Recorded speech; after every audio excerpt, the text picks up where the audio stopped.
அஸ்ஸலாமு அலைக்கும். Gulab jam recipe video வாங்க பார்க்கலாம். கிண்ணம் எடுத்துக்கணும், குலோப் ஜாம் மாவு சேர்த்துக்கணும், 2 ஸ்பூன் நெய் சேர்த்துக்கணும், தண்ணி தொளிச்சு சேர்த்துக்கணும். ரொம்ப தண்ணி சேர்த்துடக்கூடாது, ரொம்ப கெட்டியாகவும் பிணைஞ்சிடக்கூடாது, நார்மலாக பிணையணும்.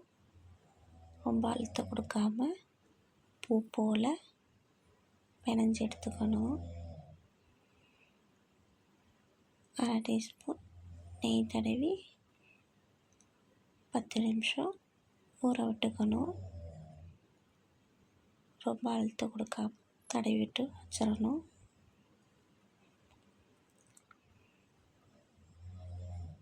இப்போ சக்கரை பாவு தண்ணி வாங்க எப்படி செய்யலாம் பார்க்கலாம். ஒரு சட்டி எடுத்துக்கணும், 1 டம்ளர் சர்க்கரை சேர்த்துக்கணும், 1/2 டம்ளர் தண்ணி சேர்த்துக்கணும், 5-6 குங்குமப்பூ சேர்த்துக்கணும், 3 ஏலக்காய் தட்டி சேர்த்துக்கணும். வாசத்துக்கு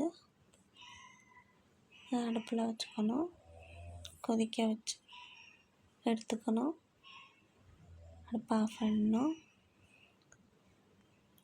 அந்த மாவை குலோப் ஜாம் மாவை சின்னதாக உருண்டை பிடிச்சி நம்மளுக்கு எந்த சைஸில் உருண்டை பிடிக்குன்னு தோணுதோ அந்த சைஸில் பிடிச்சி வச்சுக்கணும்.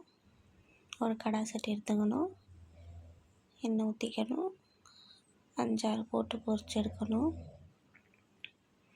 மீடியமாக வச்சு அடுப்பை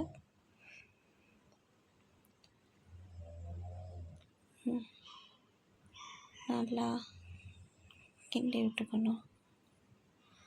உடையாமல் வருது பாருங்கள் மக்களே, உதிரியாக. அது மாதிரி எல்லாத்தையும் பொரிச்சு எடுத்துக்கணும். ஆற வச்சு சக்கரை பாவு தண்ணியில் சேர்த்துக்கணும். அது ஊறினோன்னே ரெடி ஆயிடுச்சு. வாங்க மக்களே, ரியா சமையல் சாப்பிடலாம். மறக்காமல் சப்ஸ்கிரைப் பண்ணுங்கள்.